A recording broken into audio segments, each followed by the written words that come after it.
మీ ఎలాంటి వ్యాపార ప్రకటనలకైనా వెంటనే మా ఛానల్ సంప్రదించండి. అందరికీ నమస్కారం. ఈ రోజు మన స్టూడియోలో ప్రముఖ ఆధ్యాత్మికవేత్త వేదిక్ ఆస్ట్రాలజర్ గోనుగొంట్ల సురేష్ బాబు గారు ఉన్నారు. గురుగారితో మాట్లాడేద్దాం. నమస్కారం గురుగారు. మణికంఠ గారు నమస్కారం అండి. గురుగారు, సెప్టెంబర్ మాసం విశేషంగా మేషరాశి వారి పరిస్థితి ఏ విధంగా ఉండబోతుంది? ఆల్రెడీ ఏళ్ళనాటి చెల్లో ఉన్నారు. సో మరి గ్రహాల అనుకూలత బట్టి ఈ మాసం ఏమన్నా రిలీఫ్ ఉంటుందా? మనకి చంద్రగ్రహణం కావచ్చు, దేవీ నవరాత్రులు, మహాలయ పక్షాలు ఈ నెలలో ఉన్నాయి. సో మరి వీళ్ళ పరిస్థితి ఎలా ఉండబోతుంది? ఎలాంటి జాగ్రత్తలు తీసుకోవాలి? చక్కగా క్వశ్చన్ అడుగుతారండి, నాకు నచ్చింది. అంటే జనాలకి ఏం కావాలి, ఏది ఇంపార్టెంట్. ఒకటి, మేషరాశి వాళ్ళకి ఏళ్ళనాటి శని స్టార్ట్ అయింది. కొంతమందికి ఆల్రెడీ ఇబ్బందులు స్టార్ట్ అయిపోయింది. సడన్గా ఫోన్ చేసి లాస్ట్ 2-3 మంత్స్ నుంచి బిజినెస్లో బాగుండటం లేదు, భార్యాభర్తల మధ్య గొడవలు అవుతున్నాయి, లాస్ట్ 2-3 మంత్స్ నుంచి అసలు ఏది ముందుకు వెళ్ళటం లేదు అనేది ఆల్రెడీ స్టార్ట్ అయిపోయింది. అంటే ఏళ్ళనాటి యొక్క శని యొక్క ప్రభావం వీళ్ళ మీద ఆల్రెడీ పడిందని మనం చెప్పుకోవచ్చు. ఆ విషయాన్ని ఈ వచ్చే 1 month 2 months వీళ్ళకి రిలాక్స్ అవుతుంది. ఎందుకంటే వీళ్ళకి శనికి విపరీత వేద ఉండటంతో శని తను ఇచ్చే బాధల నుంచి స్టాప్ అవుట్ చేస్తాడు. రెండోది, శని వీళ్ళకి రెట్రోగేట్, ఓకే, తిరోగమనంలో ఉండడంతో వీళ్ళకి కొంచెం రిలీఫ్ వస్తుంది. వీళ్ళ మీద అంత ఎక్కువ ప్రభావం ఉండదు అని చెప్పుకోవాలి. మూడో ముఖ్యమైనది, గ్రహణం వీళ్ళకి అనుకూలంగా ఉండబోతుంది. వచ్చే ఇప్పుడు గ్రహణం ఏదైతే ఉందో, సో సూర్యుడు అనుకూలంగా ఉన్నారు. అంటే చాలా గ్రహాలు అనుకూలంగా ఉన్నాయండి. ఒక కుజుడు శుక్రుడు మాత్రం కొంచెం మిక్స్డ్ రిజల్ట్ ఇస్తూ ఉన్నారు.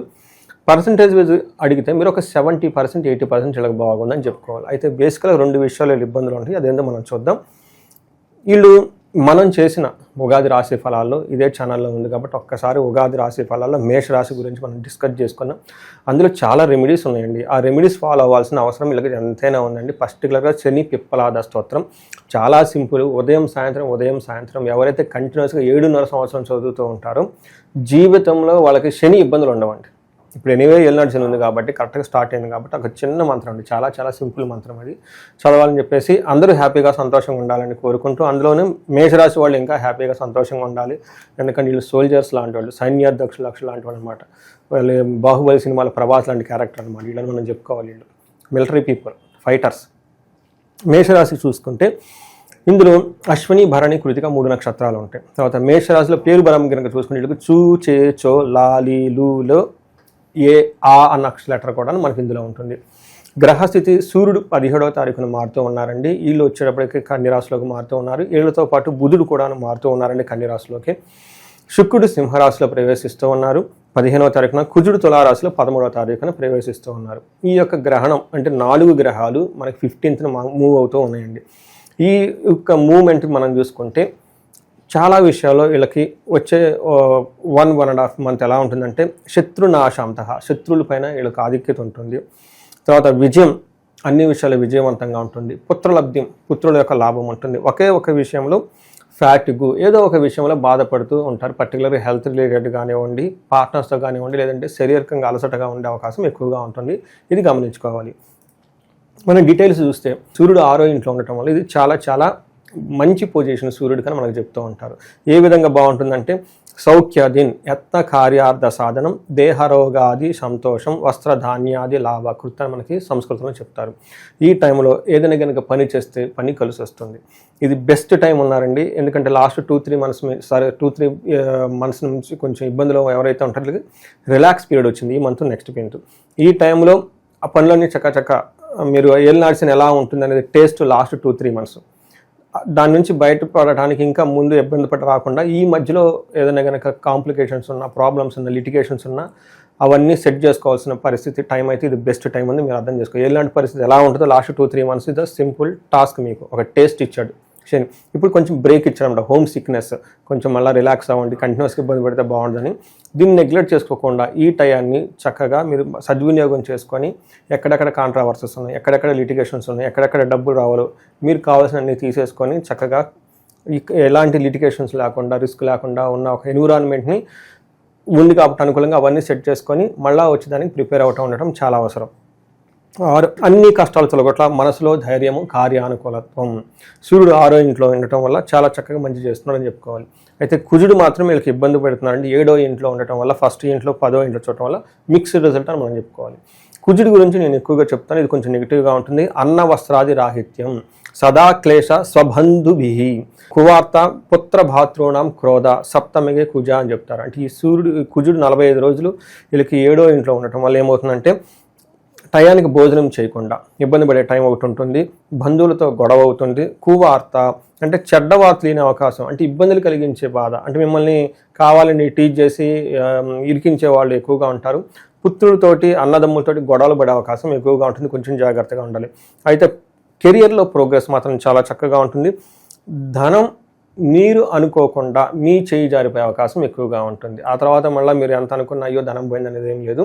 ఇది ఒక మీకు కాషన్. జనరల్గా మీకు ఏలినాడ్సిలో జనాలు శనిదేవుడు ఇబ్బంది పెట్టేది దేనివల్ల అంటే నచ్చిన వాళ్ళని తీసేసుకుంటాడు, బాయ్ బాయ్ బ్రేకప్ చెప్పి వెళ్ళిపోతాడు.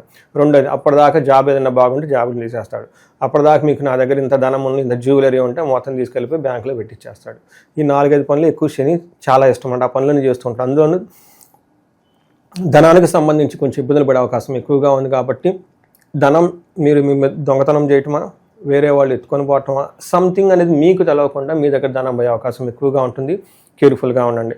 తర్వాత శుక్రుడు వీళ్ళకి 6వ ఇంట్లో ఉన్నారండి. 6వ ఇంట్లో శుక్రుడు అగైన్ మంచిది చేయడు అని మనకు చెప్తూ ఉంటారు. అప్పటిదాకా వీళ్ళని బాగా హంబుల్గా ఉన్న టీం, అప్పటిదాకా వీళ్ళతో పాటు చక్కగా ఉన్న మనుషులు వీళ్ళకి రివర్స్ అయిపోయేసి నువ్వేం చేస్తావు, నువ్వు ఎలా ఇచ్చావు ఏంటని చెప్పేసి నిలదీసి అడిగించుకునే పరిస్థితి అయితే ఉంటుందండి. ఎందుకంటే శుక్రుడు 6వ ఇంట్లో ఉండటం వల్ల సింహంలాగా గర్జిస్తారని చెప్తూ ఉంటుంది మనకి శాస్త్రంలో.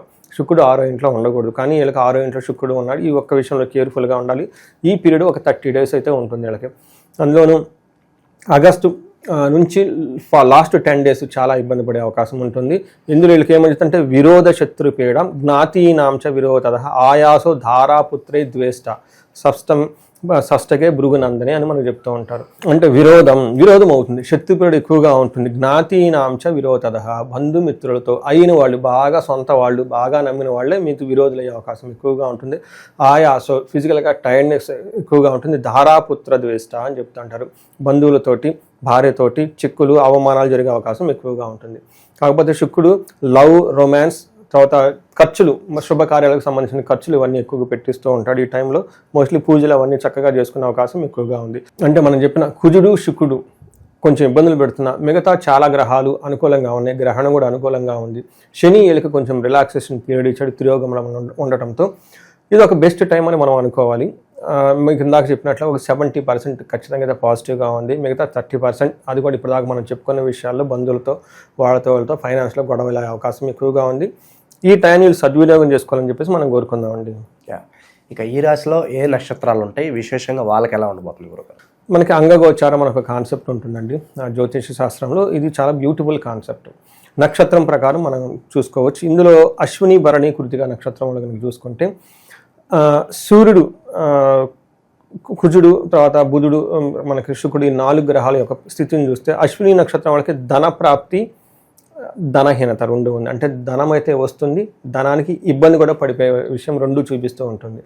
కొంతమంది ఎవరైనా కామెంట్ పెట్టారు, ఏమంటే డబ్బు వస్తుందంట మరి డబ్బు పోతుందంట, ఏది తీసుకోవాలి? రెండు తీసుకోవాలి. డబ్బు వస్తుంది, డబ్బు పోతుంది కదా. డబ్బు రాకు, ఇది వచ్చినప్పుడు ఇట్లా పోతే ఏమడదు కదా, ఏదో వచ్చేది వస్తుంటుంది, పోయేది పోతుందని తెలిసినప్పుడు కాస్త ఖర్చులను తగ్గించుకుంటారు కదా. ఏంటంటే అన్ని గ్రహాలు పాజిటివ్గా ఉంటాయి, నెగిటివ్ ఉంటుందండి. సో మనం అది బ్యాలెన్స్గా చూసుకోవాలి. అందుకనే రాశి ఫలాలు చక్కగా వినాలని చెప్పేది.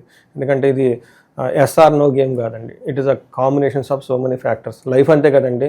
వద్దు అనుకోవడానికి ఏది కుదరదండి. నాకు భార్య వద్దంటే ఊరుకుంటారండి కదా, అబ్బాయి నాకు పిల్లలు వద్దంటే ఊరుకుంటారు. కానీ తర్వాత ఏది వద్దడానికి లేదు. There are so many factors ఉన్నాయి. జ్యోతిష శాస్త్రం కూడా అంతేనండి. ఇది వస్తుంది, ఇది పోయేదని చెప్పేది ఏం కాదండి. There are lot of factors to consider అండి. ఇప్పుడు వీళ్ళకి ధనప్రాప్తి ఉంది, ధనహీనత ఉంది. ధనం వస్తుంది కానీ వచ్చిందని వీళ్ళకి సరిపోదు. లేదంటే పెద్ద ఖర్చు ఏదో వచ్చేస్తున్నది గుర్తుపెట్టుకోవాలి. తర్వాత బంధనము, భయము అని చెప్తా అంటారు. బంధించబడినట్లు ఉంటుంది, భయపడే సిచ్యువేషన్ కూడా ఉంటుంది. భయపడేది జనరల్గా లేడీస్కి సంబంధించిన విషయం, లేడీస్ అయితే జెంట్స్కి సంబంధించిన విషయం, లేదంటే నగలు, జ్యువెలరీకి సంబంధించిన విషయాల్లో భయపడే సిచ్యువేషన్ ఉంటుంది. బంధించబడినట్లు ఉండే సిచ్యువేషన్ కూడా బేసికల్గా కెరీర్కి సంబంధించి ఎక్కడో ఒక చోట సందిగ్ధత అంటారు. మనకేమంటారు స్టాగ్నేషన్, లేదంటే మనకి ఏం చెప్తారు కన్ఫ్యూజన్ స్థితిలో ఉంటారు. దీనికి ఆస్ట్రాలజర్ని కనుక కనెక్ట్ అయితే చక్కగా వాళ్ళకి క్లారిటీ ఇచ్చి ఎలా ఉంది ఫ్యూచర్లో మనకు చెప్పుకోవచ్చు. అందులో ఇంపార్టెంట్ డెసిషన్ తీసుకునేటప్పుడు వేగ్గా తీసుకోకూడదండి. ఫ్యాక్ట్ బేస్డ్ డెసిషన్ మేకింగ్ అంటారు.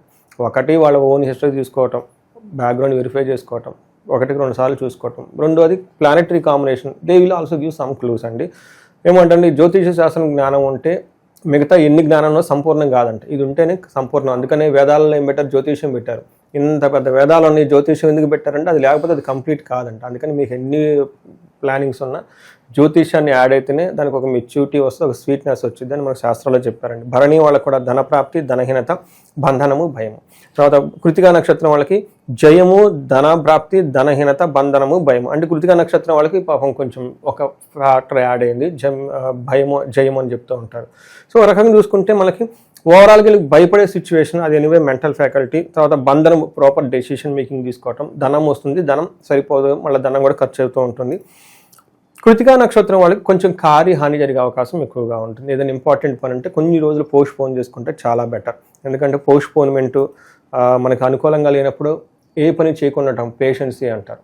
దానికి మించిన గొప్ప వరం ఒకటి లేదంట. అలానే మనకి హెల్త్ బాగలేనప్పుడు మనకి ఫాస్టింగ్, లంకడం అంటారు, దానికి మించిన ఔషధం ఒకటి లేదంట. అంటే ప్రతిసారి మనం చేయాలి ఆగటం కాదు, కొన్నిసార్లు చేయకుండా ఆగటం కూడాను నేచర్కి మనకి కొత్త ఫ్రెష్ ఎనర్జీ ఇస్తుంది. జ్యోతిష శాస్త్రంలో అందుకనే సహనం ఉండాలని చెప్తారు. ఎందుకంటే ప్రతిసారి దూకుడుగా చేయటం కాదు, కొన్నిసార్లు ఆగండి. ఏదో ఎవరో వచ్చారని పోవటం కాదు, ఆ పోవటంలో ఎడిపోతున్న తర్వాత కదా. సో ఈ ప్రకారం వీళ్ళు కేర్ తీసుకుంటే అంతా బాగుంటుందండి. ఇంకా మరి సెప్టెంబర్ మాసంలో మేషరాశి వాళ్ళకి ఎలాంటి పరిహారాలు, దైవారాధన బాగుంటాయి అంటారు గురుగారు? ఒకటి, వీళ్ళకి మన్యు పాశుపత అభిషేకం చేయించుకోవడం చాలా ఉత్తమం. శని గ్రహానికి జపాలు చేయించుకోవడం చాలా ఇంపార్టెంట్ అండి. అది పెద్ద ఖర్చు కూడా కాదు, వన్ డేలో అయిపోతుంది. ఎందుకంటే ఏలినాడ్స్ రాబోతూ ఉంటుంది కాబట్టి ప్రికాషన్గా తీసుకోవటం.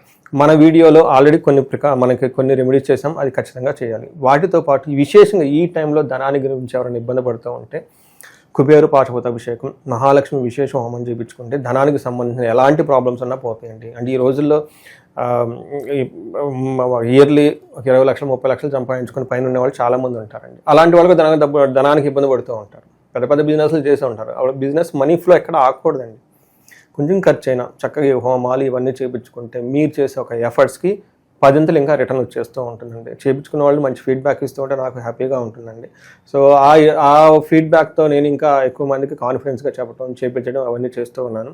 తర్వాత వీళ్ళకి వీటితో పాటు ఎవరైనా గనక లిటిగేషన్స్ ఏమైనా ఉంటే, లీగల్ లిటిగేషన్స్ కానీ లేకుంటే వేరే లిటిగేషన్స్ ఏమైనా ఉంటే వీళ్ళు చండీ హోమము లేదంటే సుదర్శన హోమం చేయించుకున్నా చాలా బాగుంటుంది.